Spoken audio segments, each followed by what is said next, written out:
Welcome.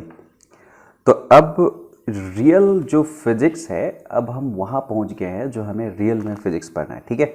और ये chapter 3 है जिसमें हमें motion in a straight line पढ़ना है। तो सबसे पहले ठीक है कि हमें जानना ये पड़ेगा कि मोशन क्या है, और जो इसका इंट्रोडक्शन है 3.1 वो एनफ नहीं है इसको जानने के लिए, इसलिए पहले हम थोड़ा सा अलग से जाके इसके बारे में पूरे बेसिक को पढ़ेंगे। उससे पहले मेरा एक इंस्ट्रक्शन है, जिन लोगों को फिजिक्स हार्ड लगता है, ठीक है, मैं हालांकि जीरो से पढ़ाता हूँ, ठीक है, जीरो से ऐसे करके, वो 9th का जो मोशन चैप्टर है, 8th चैप्टर जो 9th क्लास का है, उसको जाके आप देख सकते हो, ठीक है। तो एक ओवरऑल जानकारी आपको हो जाएगा।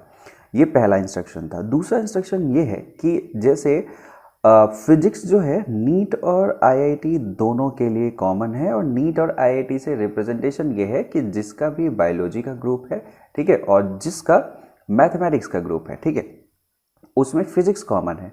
बायोलॉजी वाले क्या होते हैं, बहुत सारे बच्चे मैथ से डरते हैं, ठीक है। अब मैथ से डरोगे तो फिजिक्स समझना बहुत मुश्किल हो जाता है, ठीक है।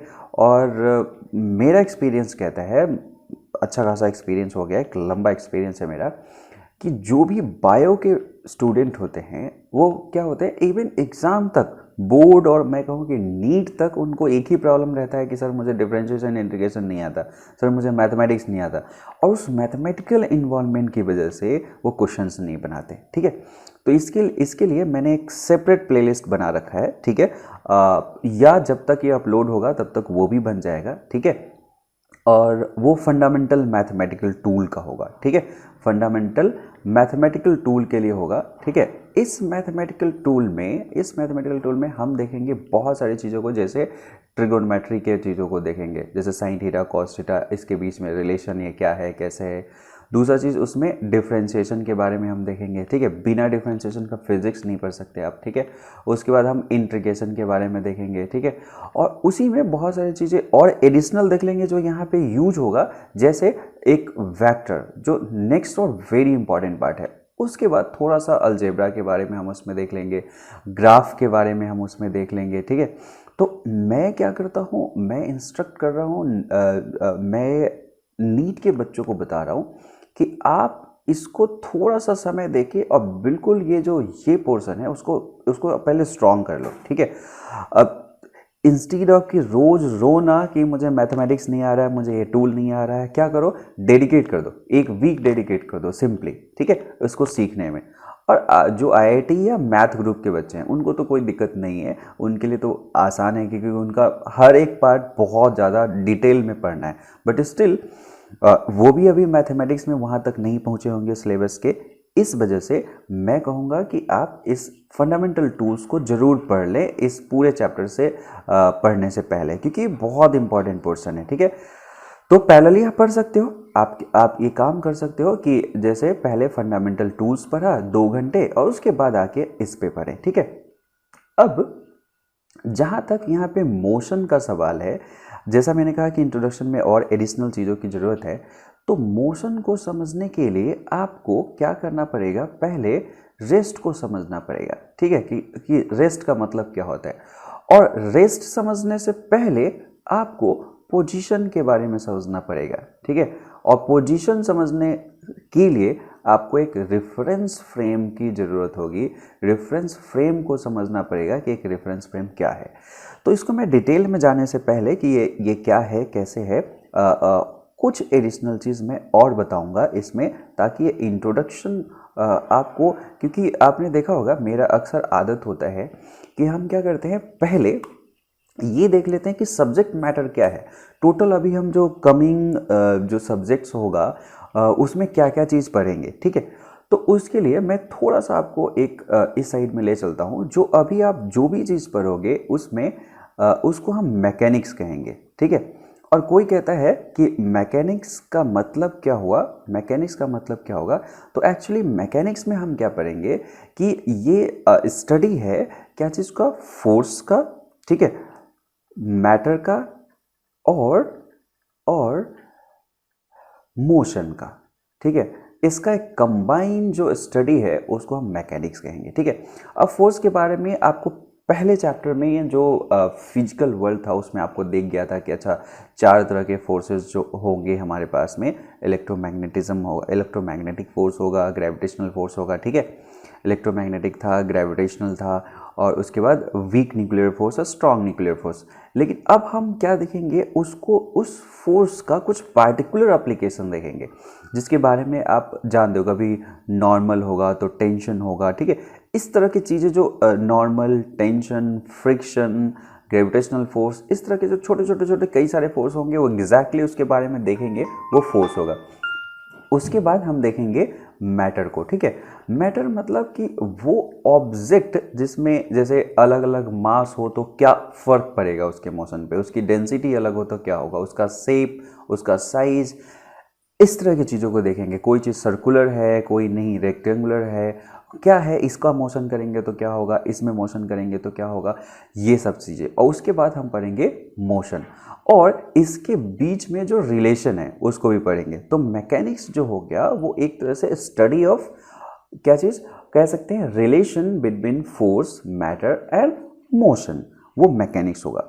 मैकेनिक्स को हम बांट सकते हैं 2 पार्ट में। मैकेनिक्स को यदि हम देखें तो इसको 2 पार्ट में बांट सकते हैं। जो पहला होता है उसे हम काइनेमेटिक्स कहते हैं, जिसको आप इस चैप्टर में पढ़ने जा रहे हो मेनली, ठीक है। तो काइनेमेटिक्स जो आप यहाँ पे पढ़ने जा रहे हो, जो ये चैप्टर में मोशन इन स्ट्रेट लाइन, और नेक्स्ट चैप्टर भी इसमें होगा। तो सबसे पहले समझना है कि अच्छा काइनेमेटिक्स का मीनिंग क्या। यदि हम बोल रहे हैं कि काइनेमेटिक्स पढ़ने जा रहे हैं तो मीनिंग क्या। तो इसमें हम क्या करेंगे, मोशन को, this is nothing but the study of motion, और बेटर कि हम कह सकते हैं डिस्क्राइबिंग द मोशन। तो ये एक तरह से पूरा के पूरा जो है ये डिस्क्राइब करने के लिए है, डिस्क्राइबिंग द मोशन, ऐसा कर सकते हैं, मोशन, लेकिन without its cause, without its cause. अब कहने का मतलब ये हो गया कि आपको मोशन को डिस्क्राइब करना है। मोशन को डिस्क्राइब करने का क्या मतलब होगा, जैसे आपको एक चीज़ बताता हूँ, कोई चीज़ स्ट्रेट लाइन में ऐसे चल रही है, ठीक है। तो स्ट्रेट लाइन में चल रही है तो हो सकता है कि वो जो है हर एक इक्वल इंटरवल में इक्वल डिस्टेंस ट्रेवल कर रही है। तो हमारे पास में ये आ गया, अच्छा ये यूनिफॉर्मली चलने वाला ये मोशन है, ये यूनिफॉर्म मोशन ऐसा हो रहा है। लेकिन ऐसा भी हो सकता है कि नहीं, ये जैसे जैसे हम हर सेकेंड में इसका डिस्टेंस जो ट्रेवल है वो बढ़ते जा रहा है, वो नॉन यूनिफॉर्म मोशन है, ठीक है। कोई प्लेन में चल रहा है, कोई लाइन में चल रहा है, कोई वाइब्रेट कर रहा है। तो इन सब चीज़ों को हम इसके मोशन को पढ़ेंगे, डिस्क्राइब करेंगे, बट उसके पीछे कॉज पे नहीं जाएंगे कि ये मोशन क्यों हुआ, ठीक है। तो मोशन का डिस्क्रिप्शन, मोशन का स्टडी विदाउट कॉज, वो क्या हो गया, काइनेमेटिक्स हो गया, ठीक है। और उसी का हमारा जो सेकेंड सेक्शन है, सेकेंड पार्ट जो है, इसको हम कहते हैं डायनेमिक्स। और डायनेमिक्स में हम क्या करेंगे, डायनेमिक्स में हम क्या करेंगे, इसमें मोशन को डिस्क्राइब करेंगे विथ इट कॉज, इसके कॉज के बारे में, मतलब डिस्क्राइबिंग मोशन। यहाँ पे विदाउट को यहाँ पे हटा दो और यहाँ पे लिख दो विथ इट्स कॉज, तो ये हो जाएगा डायनेमिक्स। मतलब जैसे मैं कहता हूँ कि कार एक स्ट्रेट लाइन में चल रही है। यदि कार स्ट्रेट लाइन में चल रही है तो इसका कॉज कौन है, इसका इंजन ने इस पे फोर्स लगाया और उस फोर्स की वजह से इसमें मूवमेंट हो रहा है।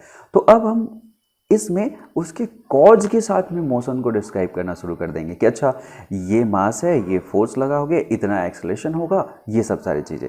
तो काइनेमेटिक्स में मेनली आप जिस फिजिकल पैरामीटर के पास मतलब कि को सबसे ज़्यादा डिस्क्राइब करोगे वो होगा पोजीशन, वेलोसिटी, एक्सेलरेशन।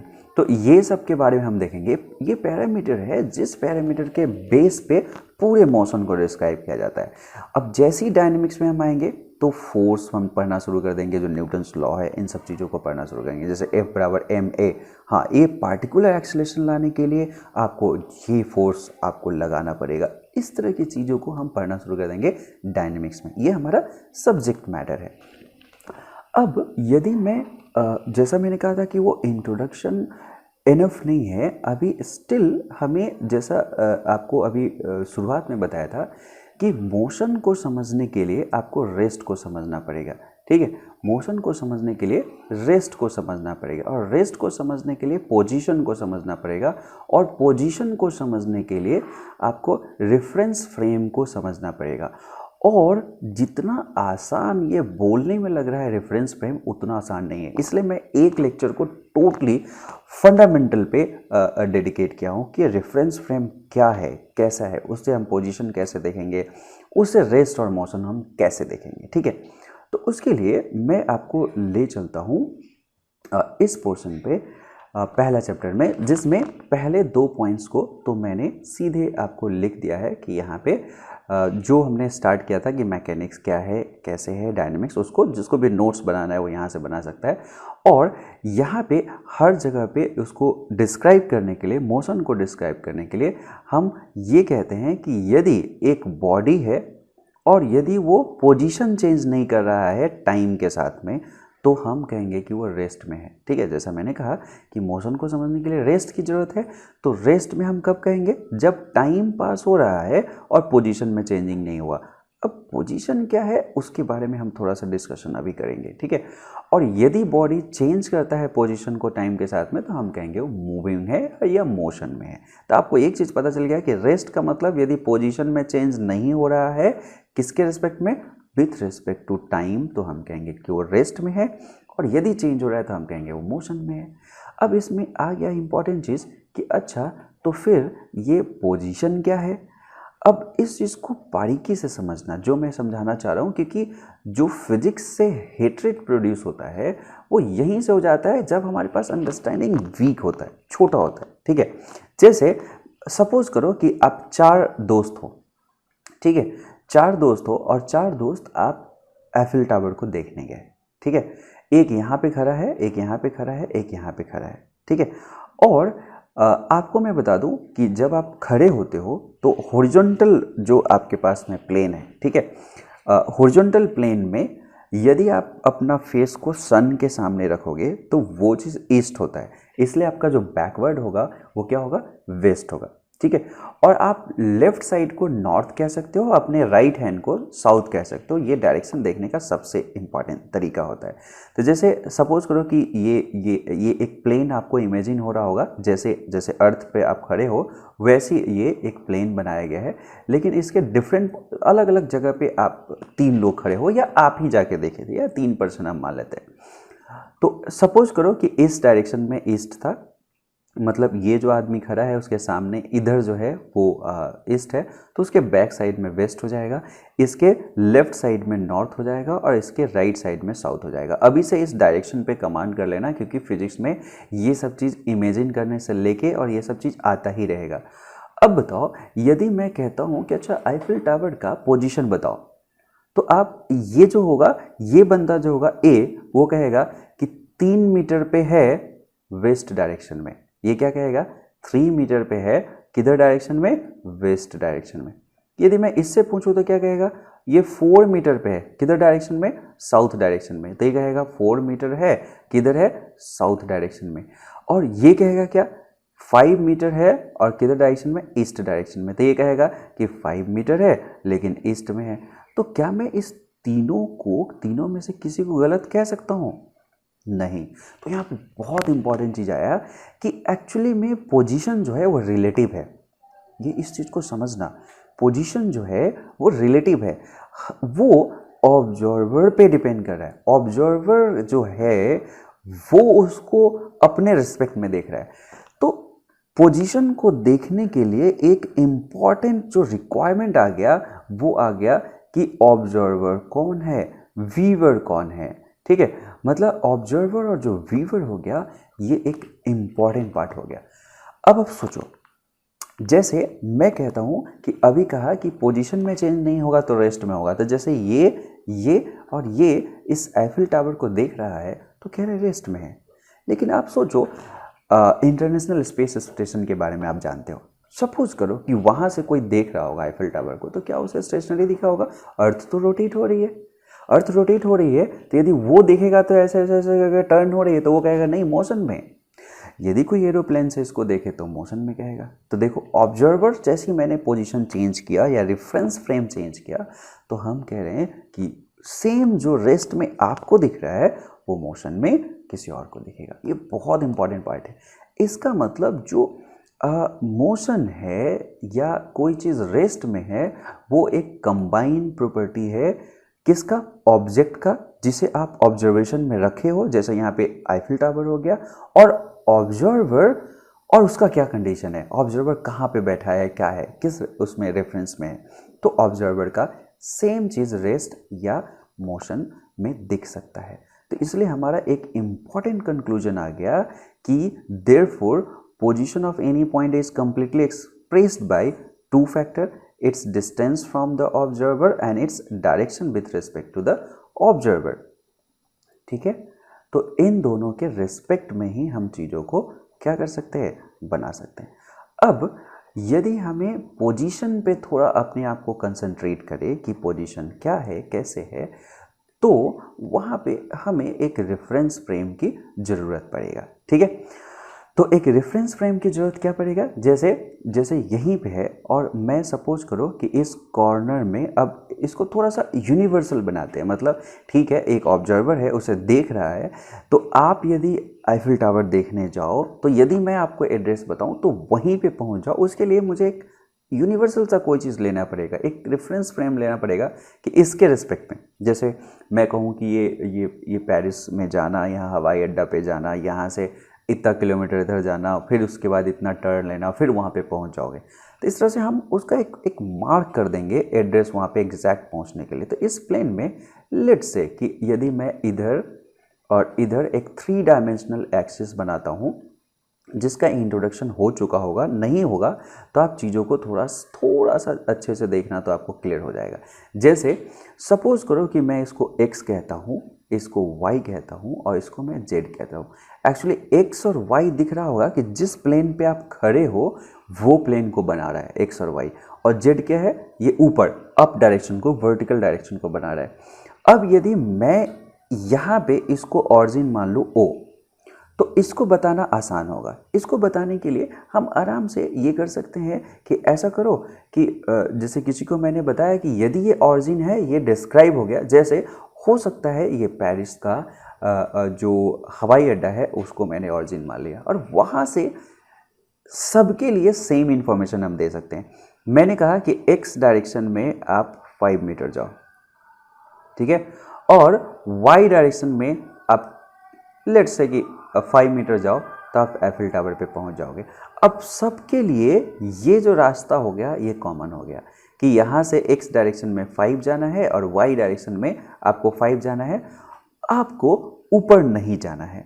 तो हम कह सकते हैं कि इस कोऑर्डिनेट को जहाँ पे ये सिचुएटेड है, ये ऑब्जेक्ट, हम एक जनरल नाम ऑब्जेक्ट देंगे, ये ऑब्जेक्ट सिचुएटेड है, ये 5 और z कोऑर्डिनेट यहाँ पे 0 है, 5 पे है। ठीक है, अब यही चीज़ आपको कोई कहता है कि अच्छा आपको ना 13th फ्लोर पे जाके और आप पूरे पेरिस को देख सकते हो, यहाँ पे एफिल टावर को, तो मैं यहाँ पे कोऑर्डिनेट भी दे सकता हूँ कि 5 और 10 ऊपर जाओगे, z डायरेक्शन में 10 जाओगे, 5 और 10 z डायरेक्शन में जाओगे, तो इस कोऑर्डिनेट पे जाओगे तो आपको वो सारा चीज़ दिखेगा।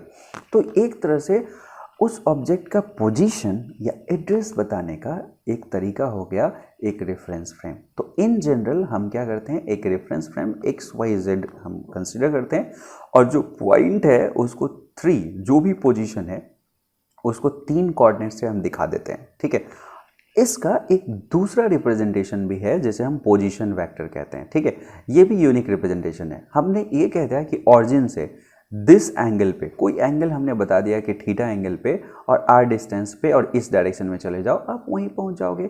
या तो मैंने x y z करके आपको पहुंचाया, और नहीं तो आप सिंपली ये r पोजीशन वेक्टर, जो कि बहुत बड़ा फैशन है हमारे पूरे फिजिक्स में ये चीज़ को जानने का कि r को xi yj और z के लिखेंगे। ये क्या है, कैसे है, क्यों है, क्या लिख रहा है, इस पे पूरे कमांड के लिए आपको वेक्टर वाले सेक्शन को जाके पढ़ना पड़ेगा। ठीक है, तो मैं ये आप लोगों से रिक्वेस्ट करता हूँ कि आप जाके उस प्लेलिस्ट को पहले देख लीजिए जो फंडामेंटल टूल्स बनाया गया है, फंडामेंटल मैथमेटिकल टूल्स के नाम से जो प्लेलिस्ट है उसमें वेक्टर भी है, उसमें जितने भी मैथमेटिकल चीज़ें उसको सेपरेटली डिस्क्राइब किया गया है, क्योंकि हर चीज़ को एक जगह पे मर्ज करना थोड़ा सा मुश्किल हो जाएगा।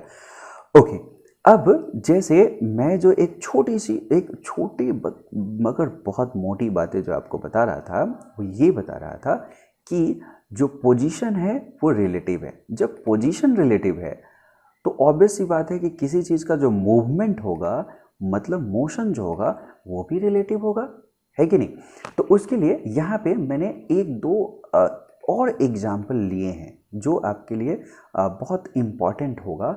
जैसे मैं कहता हूँ कि सपोज करो कि आप एक ऐसे प्लेटफॉर्म पे खड़े हो जो स्टेशनरी है यहाँ पे, तो आपको क्या दिखेगा, ट्री जो है वो रेस्ट में दिखेगा, और एक जो ट्रेन है वो मूव कर रही है तो आपको ट्रेन मोशन में दिखेगा। मतलब ऑब्जर्वर आप ये हो, और आप कहाँ पे खड़े हो, इस प्लेटफॉर्म पे खड़े हो, और इस प्लेटफॉर्म पे आपको क्या दिख रहा है, ट्री रेस्ट में दिख रहा है और ट्रेन मोशन में दिख रहा है, ट्रेन मोशन में दिख रहा है, ये आपको दिख रहा है। आपको मैंने कहा ओके ऐसा करो कि आप जाके ट्रेन पे बैठ जाओ। जब आप ट्रेन पे बैठोगे तो आपको यही ट्रेन मूव करता नज़र आएगा, और ये आपने देखा होगा ट्रेन की खिड़की से देखना तो आप सारा चीज़ ऐसे मूव करता हुआ नज़र आता है, ठीक है। तो ये आपको मूव करता नज़र आएगा। मैं 2 रियल वीडियो आपको अभी जब ये लेक्चर अपलोड होगा उस समय डाल दूंगा इसी लेक्चर के सीक्वेंस में, ठीक है। अभी आप उसको देखना कि दोनों उसमें क्या दिखता है, कि जब आप कार के अंदर से चीज़ों को देखते हो तो कैसे मूव करता नज़र आता है, और जब आप बाहर से सब चीज़ को देखते हो तो कैसे कार मूव करती नज़र आती है, ठीक है। तो उसको आप देखना। तो यहाँ पे ट्री मोशन में है और आपको ट्रेन रेस्ट में दिख रहा है। अब ये चीज़ थोड़ा सा अभी ठीक से आपको नहीं पता चला होगा कि ट्रेन रेस्ट में हमें कैसे दिख रहा है और क्यों दिख रहा है, ठीक है। तो वो चीज़ के लिए भी मैंने एक छोटा सा एनिमेशन बनाया, उसको आप देखिएगा। बट यहाँ पे इम्पॉर्टेंट चीज़ ये रहा कि इसका मतलब जो मोशन है ये एक कंबाइंड प्रॉपर्टी है। किसका कंबाइंड प्रॉपर्टी है, ऑब्जेक्ट अंडर स्टडी, किस ऑब्जेक्ट को आप देख रहे हो। जैसे लेट्स से मैंने ट्री को ही ऑब्जेक्ट मान लिया, यहाँ पे अभी के स्टडी में ट्री को ऑब्जेक्ट मान लिया, ठीक है। ये हमारा ऑब्जेक्ट हो गया। अब ये यदि हमारा ऑब्जेक्ट हो गया, ये यदि हमारा ऑब्जेक्ट हो गया, उसके बाद ऑब्जर्वर कौन है, ऑब्जर्वर यहाँ पे आप हो, और यही नहीं वो ऑब्जर्वर कहाँ पे है, ठीक है।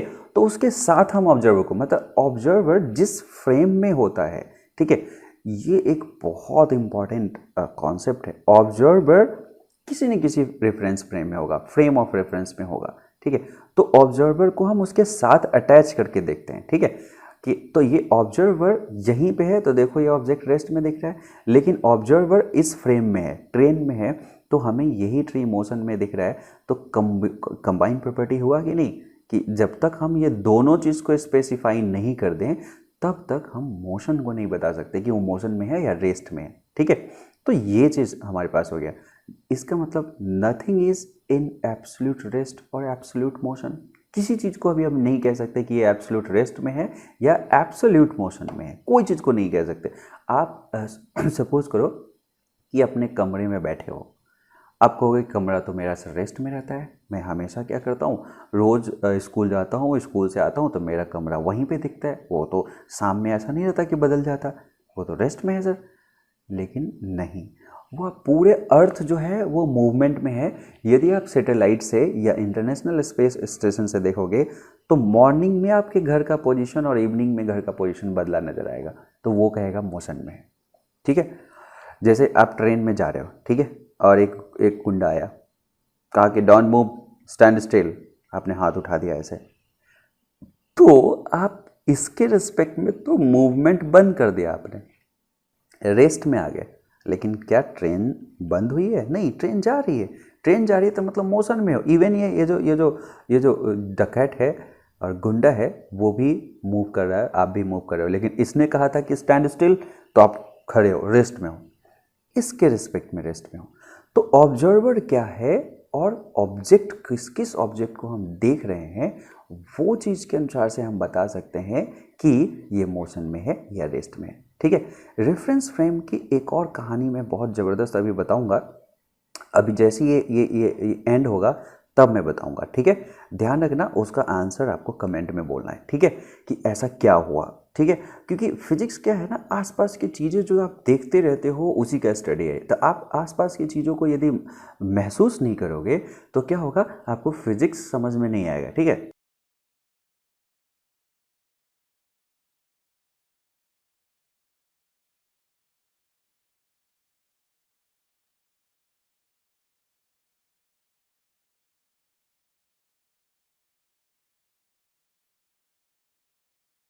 फिजिक्स के लिए आपको दिमाग को ओपन करना रहता है, ठीक है, और साथ साथ में दिल को भी, ठीक है। जो भी चीज़ समझो उसको, उसका हम कह सकते हैं उसको सिंक होना चाहिए हार्ट तक, तब जाके उस चीज़ों को अच्छे से समझ पाओगे।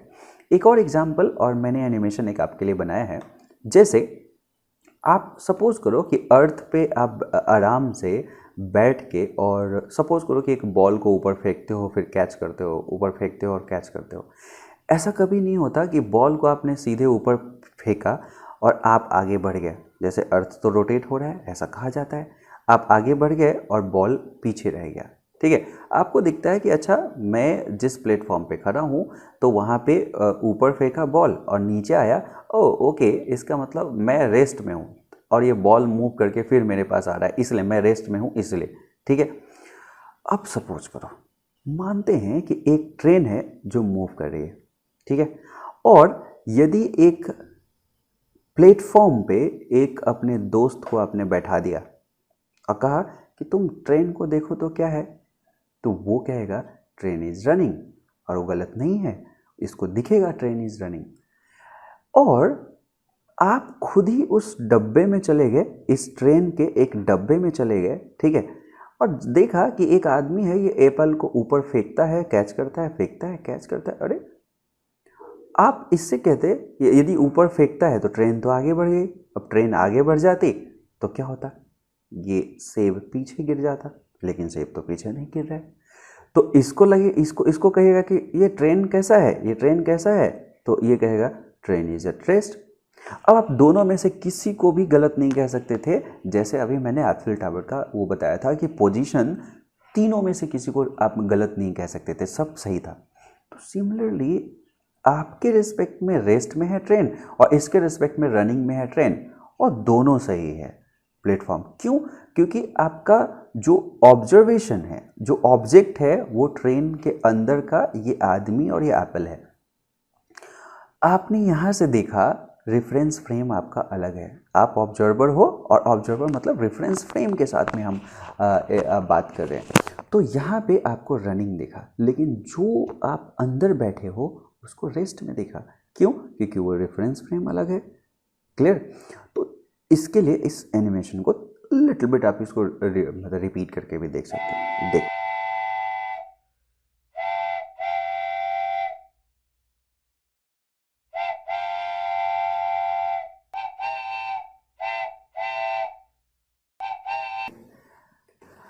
अब नेक्स्ट जो हमारा पार्ट है कि ऐसे ही मन करेगा कि अच्छा, थ्रू आउट द चैप्टर मैं कितने डिफरेंट तरह के इमोशन को पढ़ने वाला हूँ, ठीक है, कितने डिफरेंट तरह के इमोशन को पढ़ने वाला हूँ, तो वो भी इम्पॉर्टेंट है। जैसे आप सोचो, तो इसको मैंने यहाँ पे कर दिया टाइप्स ऑफ मोशन से। बहुत बार आप मोशन को क्या देखोगे कि वो लीनियर होगा, मतलब एक लाइन में सिर्फ सिर्फ वो मोशन होता रहेगा, इस लाइन को वो छोड़ेगा कभी नहीं, ठीक है। हालांकि उस लाइन पे स्ट्रिक्ट होना फिजिकली प्रैक्टिकली इम्पॉसिबल है, क्योंकि आपको पता है कि ट्रेन भी चलती है तो एक ट्रैक पे चलती है, तो ट्रैक पे चली तो ये 2D टाइप का चीज़ हो गया, एक पूरे प्लेन पे चल रही है, तो उसको स्ट्रेट लाइन मोशन नहीं कह सकते। लेकिन हम क्या करते हैं, फिजिक्स में आइडियलाइज चीज़ों को पढ़ते हैं। ट्रेन को एक हम पॉइंट मानेंगे और ऐसे चल रही है, और लगभग हम प्रैक्टिकल बहुत सारी इन्फॉर्मेशन निकाल सकते हैं। जैसे आप सोचो, यदि मोशन डिस्क्राइब करके हम इंफॉर्मेशन को इकट्ठा करने का तरीका नहीं बनाते, तो एक स्टेशन से दूसरे स्टेशन पे ट्रेन कितने बजे क्या कैसे पहुंचती वो नहीं पता रहता। हमें पता रहता है कि इतना वेलोसिटी से चलेगी, ये डिस्टेंस है, इतना टाइम बाद यहाँ पे पहुँच जाएगी, ठीक है। तो वो सब होता है, तो उसको आप पार्टिकल मान के भी ये सब चीज़ फिजिक्स में पढ़ सकते हो। क्लियर? तो वो है, उसके बारे में मैं थोड़ा सा बताऊंगा। तो लीनियर मोशन और ट्रांसलेटरी मोशन और स्ट्रेट लाइन मोशन वो मोशन होगा जो स्ट्रेट पे एक लाइन पे मोशन हो रहा है। जैसे motion of moving car, a person running एक लाइन पे अ स्टोन बीइंग ड्रॉप्ड, कोई स्टोन को ड्रॉप कर दोगे तो धीरे धीरे ऐसे एक लाइन पे ही गिरेगा, तो उसको हम लीनियर मोशन कहेंगे। रोटेशनल मोशन, जैसे आप साइकिल के व्हील को देख लो, ठीक है, आपके बाइक के व्हील को देख लो, इसी ट्रेन के व्हील को देख लो, ये क्या है, एक खास तरह का मोशन है जो कि रोटेटिंग है। तो रोटेशनल मोशन हो सकता है कहीं पे, इलेक्ट्रिक फैन को देख लो, अर्थ को देख लो, अपने ऑर्बिट के अबाउट में रोटेट कर रहा है तो रोटेशनल मोशन हो सकता है। ऑसिलेटरी मोशन हो सकता है, जैसे कुछ मोशन ये गया वापस आया, गया वापस आया, गया वापस आया, गया वापस आया, ऐसे करके, तो वो ऑसिलेटरी मोशन हो सकता है, ठीक है। और कॉम्बिनेशन भी हो सकता है, ऑसिलेशन के साथ साथ में रोटेशन, ऑसिलेशन के साथ साथ में लीनियर, लीनियर के साथ साथ में रोटेशन, ये इसका कॉम्बिनेशन भी, डिफरेंट कॉम्बिनेशन भी पॉसिबल है। तो आप जैसे जैसे चैप्टर में आगे बढ़ोगे इस कॉम्बिनेशन को आपको पढ़ना है, तो आपके दिमाग में वो चीज़ बैठना चाहिए कि अच्छा इस तरह के मोशन को भी हमें डिस्क्राइब करना है, ठीक है। तो वो डिस्क्रिप्शन को हम धीरे धीरे पढ़ेंगे। इसमें मैंने 3 तरह के डिफरेंट स्ट्रेट लाइन के मोशन को, इसका एक एनिमेशन दिया है, एक सर्कुलर मोशन को, ठीक है, वो दिया है, और फिर एक ऑसिलेटरी या वाइब्रेशनल मोशन को दिया है, इसी में वेव मोशन भी आ जाएगा, ठीक है, उसको देखना। और हमेशा फिजिक्स में ऑब्जर्व करना चाहिए, इमेजिनेशन आना चाहिए।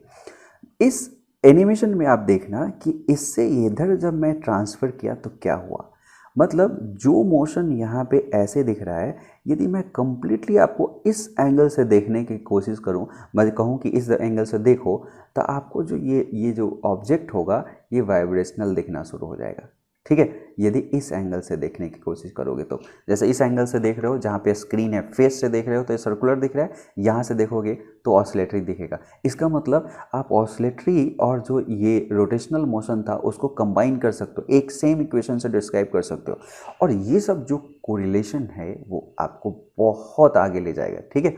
जो सब्जेक्ट और जो टॉपिक अभी फिजिक्स में सबको हार्ड लगता है वो आपको आसान लगना शुरू हो जाएगा, ठीक है। तो इस एनिमेशन को भी एक बार आप देखिए, ओके।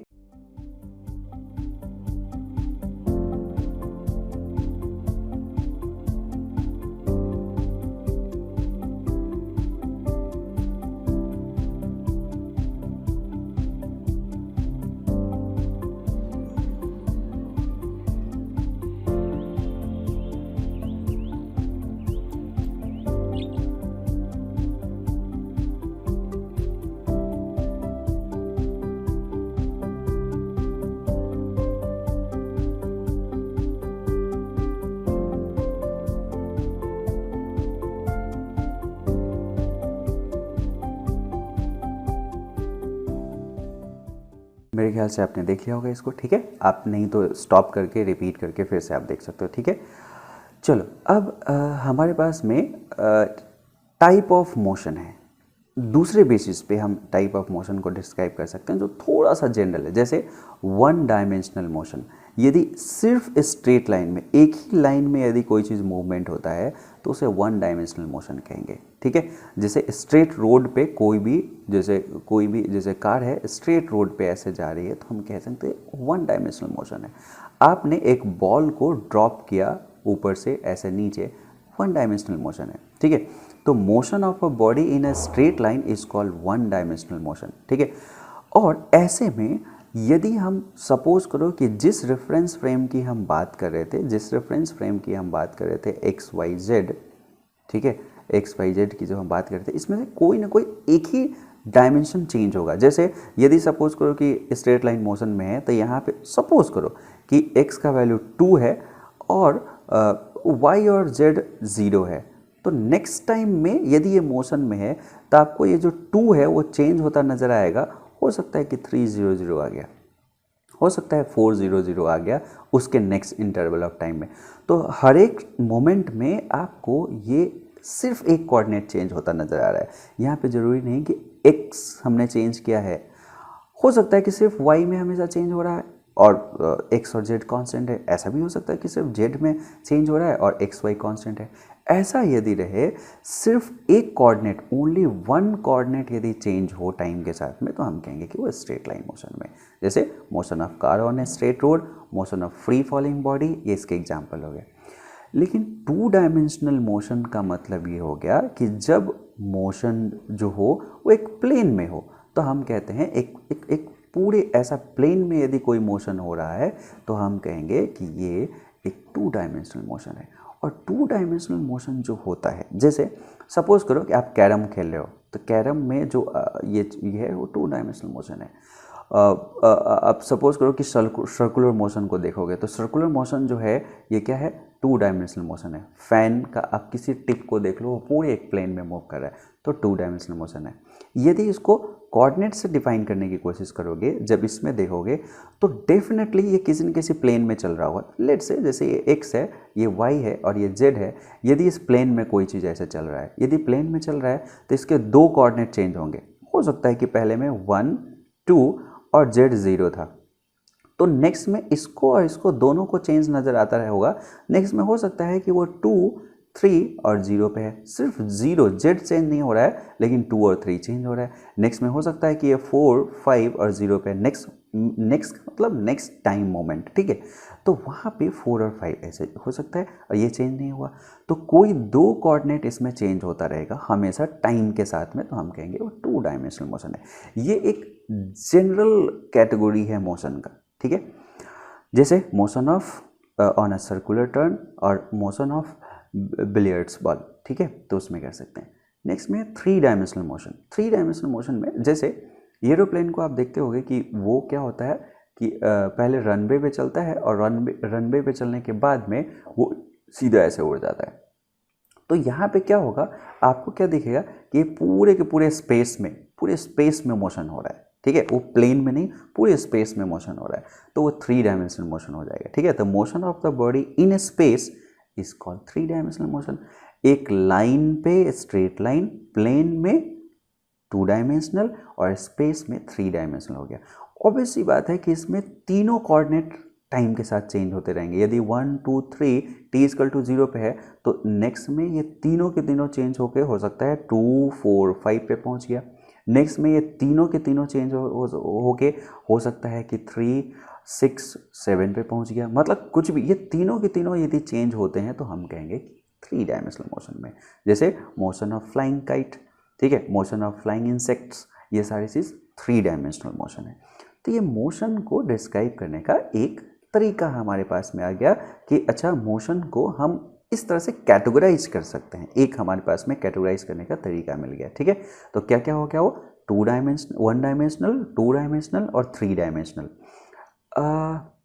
जहाँ तक डायमेंशन का सवाल है, ये अपने आप में एक ज़बरदस्त सा पोर्शन है, अपने आप में एक बहुत ही ज़बरदस्त कॉन्सेप्ट है। 4th डायमेंशन क्या सोच सकते हो आप, 5th डायमेंशन क्या सोच सकते हो आप, 6th डायमेंशन क्या सोच सकते हो, 10th डायमेंशन क्या सोच सकते हो, जैसे बताना। तो लाइन है, लाइन के बाद में आपने प्लेन देखा, फिर स्पेस देखा, 4था डायमेंशन क्या हो सकता है, 5वां क्या हो सकता है, 6ठा क्या हो सकता है। आप सोचोगे आपको ज़बरदस्त सा कॉन्सेप्ट मिलेगा, ठीक है। तो इसको एक बार सोचना। एक और इम्पॉर्टेंट चीज़ यहाँ पे मैं बता दूँ कि जब हम फिजिक्स में पढ़ते हैं, ठीक है, और उसके सारे कंसिडरेशन को एक बार ले ले तो होपलेस हो सकते हैं हम, बहुत कॉम्प्लेक्स मोशन हो सकता है।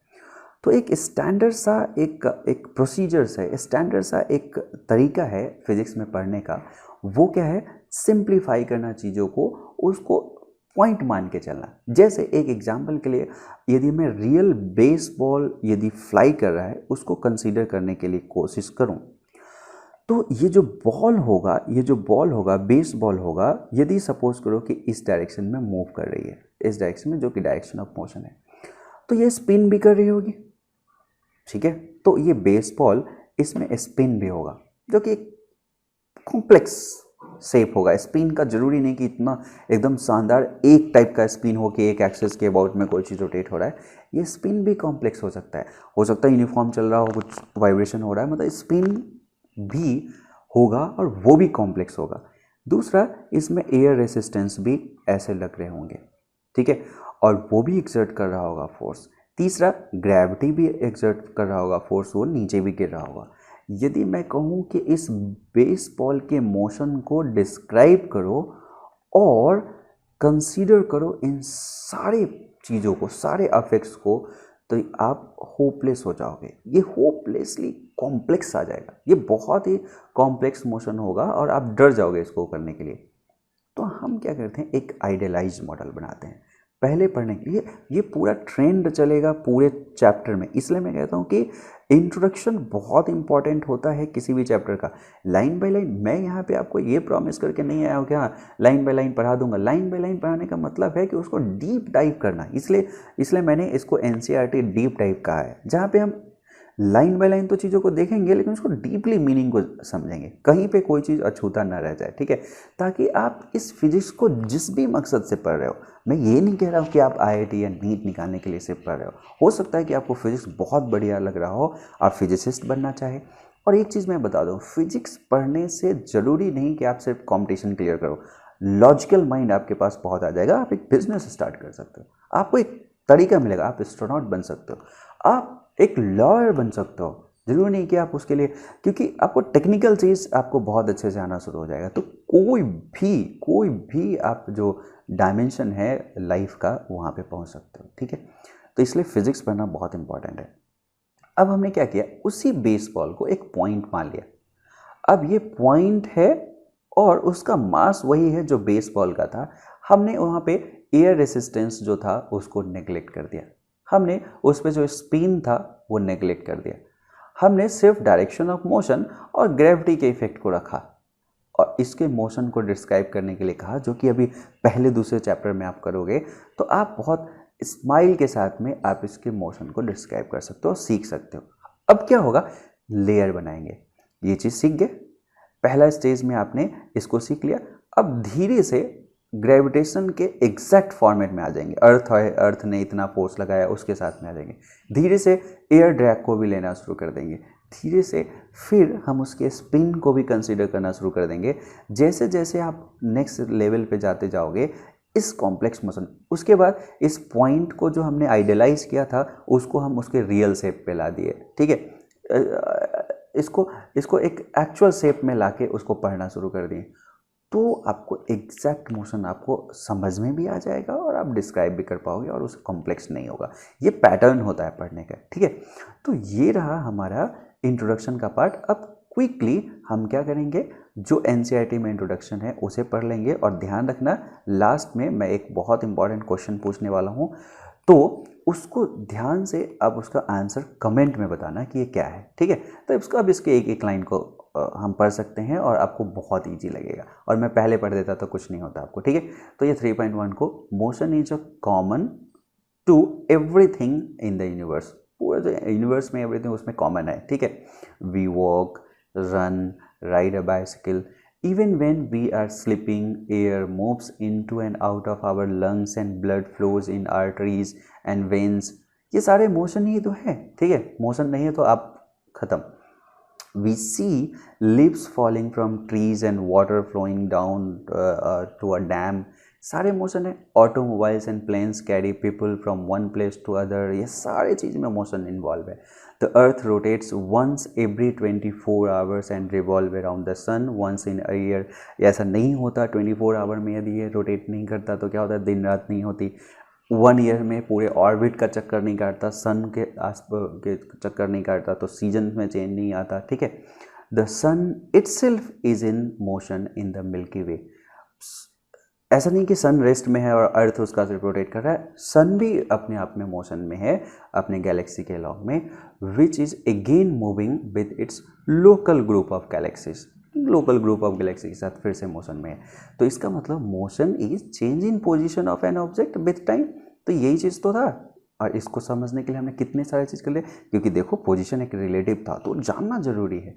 How does the position change with time, यही सब्जेक्ट मैटर है। ये पोजीशन जो है टाइम के साथ में कैसे चेंज हो रहा है, क्या वो पोजीशन सिर्फ एक डायरेक्शन में चेंज हुआ, उसका सिर्फ एक कोऑर्डिनेट चेंज हो रहा है, 2 कोऑर्डिनेट चेंज हो रहा है, 3 कोऑर्डिनेट चेंज हो रहा है, या कैसे वो पोजीशन एक, जैसे हर का पोजीशन एक खास पैटर्न में तो सर्कुलर बन गया, खास पैटर्न में तो वाइब्रेशन बन गया, वो चीज़ को हम देखेंगे। इस चैप्टर का इम्पॉर्टेंट पार्ट है। In this chapter we shall learn how to describe motion, motion को कैसे डिस्क्राइब करेंगे वही चीज़ लर्न करेंगे। For this we develop the concept of velocity and acceleration, और इसलिए हम 2 चीज़ को यहाँ पे डेवलप करेंगे, वेलोसिटी और एक्सेलरेशन के कॉन्सेप्ट को, ठीक है। We shall confine our self to the study of motion of object along a straight line known as rectilinear motion. इस चैप्टर में हम रेक्टिलिनियर मोशन पे ही कन्फाइन करेंगे। For the case of rectilinear motion with uniform acceleration a set of simple equation can be obtained. एक कुछ simple जिसको हम इक्वेशन ऑफ मोशन कहते हैं, आप 9th में भी पढ़ चुके हो, ये सब याद होगा। एस बराबर U T plus half A T square, है ना, वी बराबर यू प्लस ए टी, और V square equal to U square plus 2as, ये सब जो है इस सब को हम डिराइव करेंगे, ठीक है। और फाइनली ये बहुत इंपॉर्टेंट है, रिलेटिव वेलोसिटी को देखेंगे कि रिलेटिव वेलोसिटी क्या है। ये पहला कॉन्सिडेंस होगा या पहला आपको कह सकते हो फिजिक्स के साथ मुलाकात होगा जहाँ पे कंफ्यूजन आपका क्रिएट होना शुरू हो जाएगा। क्योंकि अभी अभी मैंने बताया था, इसलिए मैंने फाउंडेशन बनाया था कि पोजीशन ही रिलेटिव है, तो रिलेटिव मोशन भी तो होगा, तो उसको हम रिलेटिव वेलोसिटी से देखेंगे, वो बहुत इंपॉर्टेंट है, ठीक है। In our discussion we shall treat the object in motion as a point object. ये भी मैंने बता दिया है कि आपको पूरे सब ऑब्जेक्ट को हम पॉइंट के फॉर्मेट में लेके ट्रीट करेंगे। This approximation is valid so far as the size of the object is much smaller than the distance it moves in a reasonable duration of time. जैसे एक ट्रेन है, अच्छा खासा लंबा है, लेकिन जब ये 1500 किलोमीटर और 2000 किलोमीटर और मतलब 2500 किलोमीटर जाती है ये ट्रेन, तो उस समय हम उसको पॉइंट मान के यदि ट्रेड करें, ठीक है, चलता है। लेकिन जस्ट उसको एक स्टेशन है और जस्ट प्लेटफॉर्म को क्रॉस करना है, तो वहाँ पे रियल साइज को कंसीडर करना ज़रूरी होगा, जिसको मैं एक एग्जांपल में लूँगा कि वहाँ पे ट्रेन का साइज़ इंपॉर्टेंट हो जाएगा यदि उसको एक स्टेशन को कंप्लीट पार करना है, जिसका जो लेंथ होगा, एक्सटेंशन जो होगा उस स्टेशन का, वो ट्रेन के लेंथ से यदि सपोज करो कि आसपास है, कंपेरेबल है, 2 गुना या 3 गुना लेंथ का है, ठीक है, तो उसको पार करते समय यदि उसको पॉइंट मान लिए तो फिर थोड़ा सा मुश्किल हो जाएगा, ठीक है, उसको हम एक्सटेंडेड रखेंगे। तो ये चीज़ इसमें पॉइंट ऑब्जेक्ट हम चीज़ों को ट्रीट करेंगे, ठीक है। दिस अप्रॉक्सीमेशन ये जो है वो वैलिड होगा जब तक कि ऐसा, ये बता दिया, in good number of situation in real life also the size of object can be neglected and they can be considered as a point like object without much error. Real life में भी ये कर सकते हो, बहुत ज़्यादा error नहीं आएगा उसके मोशन के डिस्क्रिप्शन में यदि उसे आपने पॉइंट मान लिया। तो इसको इन काइनेमेटिक्स जो ये चैप्टर है, we study ways to describe motion without going into the cause of motion. Cause of motion को हम नहीं देखेंगे और मोशन को डिस्क्राइब करेंगे वेलोसिटी और एक्सेलेरेशन के को एक डिफाइन करने के बाद, ठीक है। What causes motion describe in this chapter and next chapter form the subject of matter. मतलब अभी हम जो कॉज वाला जो पोर्शन है वो नेक्स्ट चैप्टर्स में हम देखेंगे, मतलब नेक्स्ट टू नेक्स्ट में ऐसा देखेंगे, ठीक है। अब बारी है उस क्वेश्चन की जहाँ पे मैंने कहा था कि आप यदि उसका आंसर दे सको तो बहुत बढ़िया। ये आपने ऑब्जर्व किया होगा और मेरा एक छोटा सा ऑब्जर्वेशन है और मैं आपको इसलिए जान के इसको बता रहा हूँ क्योंकि आसपास चीज़ों को जब तक देखोगे नहीं तब तक ये चीज़ें आपको क्या होगा, चीज़ें सही से फिजिक्स आपको समझ नहीं आएगी। तो सही से फिजिक्स समझने के लिए मैं आपको एक चीज़ बता रहा हूँ। जैसे सपोज करो कि आप इस सेम ट्रेन में बैठ के जा रहे हो, इस ट्रेन में ये बोगी बहुत बढ़िया है और बैठ के जा रहे हो, आप इसमें बैठे हो, एक मक्खी आई और मक्खी ने क्या किया कि आपके सीट से बहुत आराम से दूसरे सीट पे जा रही है, वहाँ से उड़ के तीसरे सीट पे जा रही है, वहाँ से उड़ के आपके सीट पे आ रही है, और ये ट्रेन अच्छा खासा 120 किलोमीटर पर आवर से चल रही थी। मक्खी में इतनी ताकत नहीं है कि वो 120 किलोमीटर पर आवर से आगे की तरफ बढ़े, इतनी ताकत नहीं है, लेकिन ये आराम से इधर उड़ रही है, इधर उड़ रही है, इधर उड़ रही है, ऐसे ऐसे करके। यदि उस मक्खी को बोलो कि तुम मेरे दोस्त के सीट पे चले जाओ, लेकिन एक शर्त है, तुम इस खिड़की से बाहर आओ, फिर ऐसे उड़ो और फिर इस खिड़की से अंदर जाओ। जैसी वो मक्खी खिड़की से बाहर आएगी, स्विंग खत्म, ट्रेन आगे वो पीछे। लेकिन जब ट्रेन के अंदर से जाने को आपने कहा, बहुत आराम से फ्लाई कर रही थी। क्या कारण है? आप अंदर बैठे हो और जो सिस्टम में बैठे हो, सोचो वहाँ पे मक्खी का क्या बिहेवियर है और जैसी वो बाहर आई क्या बिहेवियर है। ऐसा क्या है, मतलब मैं कह रहा हूँ कि क्यों हो रहा है ऐसा नहीं, जैसे क्या है, मतलब यहाँ से आपको इमेजिन करना है कि एक सिस्टम का एक अपना प्रॉपर्टी होता है, हर सिस्टम का अपना प्रॉपर्टी होता है। और क्या इसी चीज़ से आप रिलेट कर सकते हो कि आपका जो घर है, जब आप स्कूल जाते हो शाम में वापस आते हो तो वहीं मिलता है, ठीक है। लेकिन इंटरनेशनल स्पेस स्टेशन से हम देखें तो इवनिंग में कुछ और पोजीशन, मॉर्निंग में कुछ और पोजीशन आपके घर का होगा, ठीक है। क्या कारण है कि आप यदि एक अर्थ पे हो और ये जानते हुए कि अर्थ जो है वो रोटेट कर रही है, और यदि आप यहाँ पे जंप करते हो तो ऐसा नहीं होता कि अर्थ ज़मीन खिसक के आगे चली गई और आप फिर से ड्रॉप हुए और ज़मीन आगे चल गई, ऐसा नहीं होता है। एक रिलेशन जस्ट इमेजिन करने की कोशिश करना, और कुछ इंटरेस्टिंग हो तो आप मुझे कमेंट में बताना, ठीक है। ये बहुत इंपॉर्टेंट रोल प्ले करेगा। ये आउट ऑफ सिलेबस क्वेश्चन नहीं है, सिलेबस का क्वेश्चन है। जैसे ही आप न्यूमेरिकल पे आओगे ये सब छोटा छोटा पार्ट इतना इंपॉर्टेंट रोल प्ले करेगा, आप बता नहीं सकते। मुझे पूरा एक्सपीरियंस है इन सब चीज़ों का कि कहाँ पे क्या, मतलब पूरे फिजिक्स का हमें पता है कि कहाँ पे क्या डिफ़िकल्टी आने वाला है, उसको मैं पहले से आपको उसका बेस बना देता हूँ, ठीक है। आप पढ़ने में कैसे भी हो, मैं आपको बेहतरीन बना सकता हूँ यदि आप लेक्चर को 1 to 1 एक एक वर्ड को ध्यान में सुनते हो। और सबसे अच्छी बात तो जो वीडियो लेक्चर्स का होता है कि आप इसे रिपीट कर सकते हैं, कितने बार भी रिपीट कर सकते हैं, ठीक है। तो मेरा एक रिक्वेस्ट भी है कि हर एक वीडियो को बनाने में अच्छा खासा समय लगता है, ठीक है। तो मेरे और मेरे टीम के लिए बस आप इतना कर, देखो आपको पैसा तो लग नहीं रहा है, आप इस वीडियो को क्या करो, फैलाओ, ठीक है। बच्चों में ऐसे इसको सेंड करने की कोशिश करो थ्रू व्हाट्सएप और व्हाटएवर, मतलब आपके पास जो भी तरीका है, मीडियम है, उसके थ्रू आप इसे क्या करो, फैलाओ। ये बहुत इंपॉर्टेंट हमारे लिए हो जाएगा, ठीक है। इसे लाइक करो, सब्सक्राइब करो, इसमें कमेंट करो, ठीक है, ताकि एक एक एक ऑनलाइन प्लेटफॉर्म आपका डेवलप होता रहे, ठीक है। इसी के नीचे, जैसे इस वीडियो के नीचे यदि आपने कमेंट लिख दिया, हर हमेशा के लिए वो कमेंट रहेगा, उसी पे डिस्कशन करना शुरू कर दिया, मैंने उसमें बता दिया कि इसका ये रीज़न है, ये रीज़न है, ये रीज़न है, इसमें और बताया जा सकता है, या इसमें जो भी आपको फीडबैक देना है कि नहीं इसमें सर ऐसे और थोड़ा सा इम्प्रूव कर लोगे तो बढ़िया होगा, या ये चीज़ स्लो होना चाहिए या थोड़ा फास्ट होना चाहिए, ठीक है। अच्छा, मैं आप लोगों को बता दूं, जो जो लोग यहाँ पे एकदम फ्रेशर हैं वो तो आया पहली बार लेक्चर को देख रहे हो, उसको नॉर्मल स्पीड से देखो, ठीक है। लेकिन जिसको रिवाइज करना है सब चीज़ों को, वो 1.25 स्पीड में भी आप देखोगे जाके सेटिंग करके यूट्यूब पे, तो बहुत बहुत आसानी से आपको सब चीज़ समझ में आता रहेगा। क्लियर है, ठीक है। हम नेक्स्ट लेक्चर में मिलते हैं। Thank you.